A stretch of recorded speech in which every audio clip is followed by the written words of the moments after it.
magaalaan shaggar masgidootaa fi musliimoota kan if keessaa qulqulleessitu yoo taate musliimootaaf rakkina malee madda boonsaa tahuu gonkumaa hin dandeessu. Mootummaan biyyattii kan bulchu lammiiwwan bakka bu'ee maqaa lammiitiin akka ta'e hundaafuu ifa. Osoo kun tahuu baatee aangoonni mootummaa hundi akkuma keenya lammii idileeti.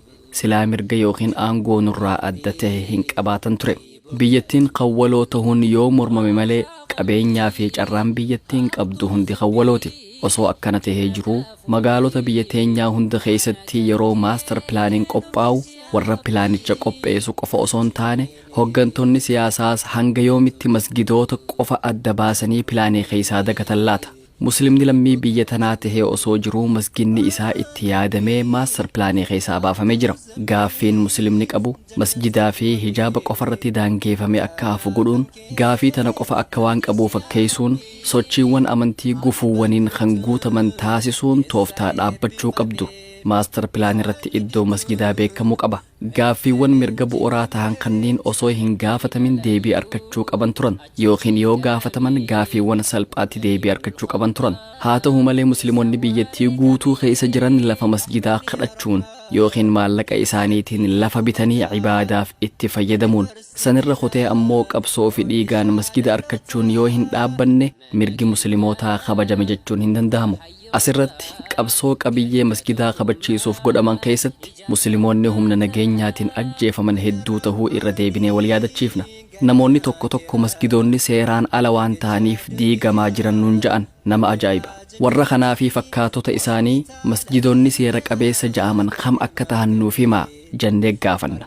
Finfinnee dabalatee bakkoota adda addaatti masgidoonni waggoota 10 ol erga itti salaatameen booda carraaqqii fi roorroo meeqaan kaartaan akka kennamu namoonni beeka.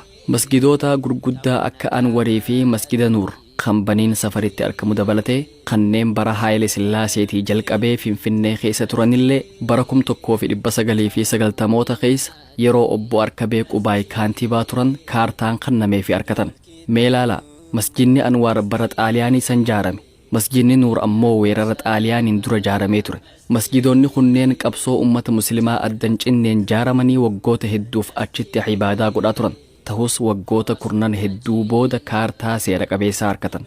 Magaalota hedduu keessatti bakka bulchiinsonni maqaa ummataatiin aangoo qabatan jiranitti maastar pilaaniin itti yaadamee masjidoota irraanfachaa jira.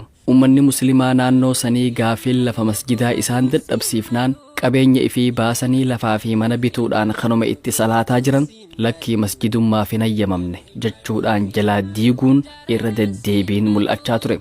Gama birootiin ammoo qorannoo fi yaadannoo hedduu booda adeemsa seeraatiin yoo masjidaaf lafa kennuu barbaadan waa xiqqoo muranii kennuun lafa mana amantii birootiif bal'isanii kennanii masjidaaf ammoo xiqqeessanii kennuun. Kana jechuun bifa loogiin guutameen adeemsi tokkoof kaareedhaan kaaniif ammoo hektaaraan kennuu kun dhaabbachuu qaba. Adeemsaa fi hojmaanni loogiin guutaman kunniin qabsoo yeroo gabaabduu jiddu galeettii fi dheertuu majlisaa fi uummanni muslimaa godhuun maletti jijjiiramuu hin danda'an. Masgidoonni arra seeraan ala isaan ja'an kunniin halkan tokkotti hin ijaaramne. Osuma ummataa fi mootummaan beekuu hawaasni muslimaa waggootaaf itti fayyadamaa turan.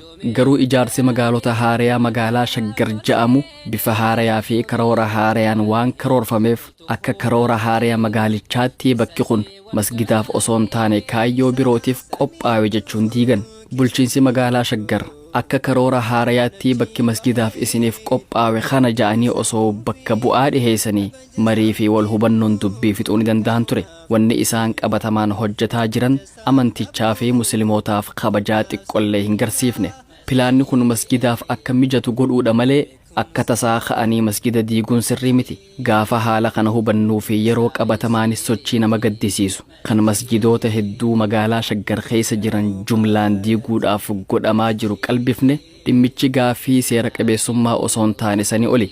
Namoonni manneen irraa diigamaa jiran irra caalaan musliimoota ta'us gaafa garru dhimmichi shira masjidootaa fi musliimoota magaalaa Shaggar keessaa qulqulleessuuf godhamaa jiru isaan jalaa fakkaate. Kana galmaan gahuuf ammoo dachii Itiyoophiyaa keessatti gonkumaa waan hin yaadamne magaalaan shaggar masjidootaa fi musliimoota if keessaa qulqulleessuuf murteeffatee yoo itti fufe magaalattiin hawaasa muslimaa walakkaa biyyattiitiif rakkina malee madda boonsaa tahuu gonkumaa hin danda'u. himmalu gufatun simmalu gubatun simmalu dararan simmalu gederan simmalu kabajan sif mala ulfinni sif mala nageenyi sif mala tikfamuun sif mala guddachun sif mala mul'achuun sif mala bal'inni sif mala qananiin sif mala. قال النبي صلى الله عليه وسلم أحب البلاد إلى الله مساجدها وأبغض البلاد إلى الله أسواقها.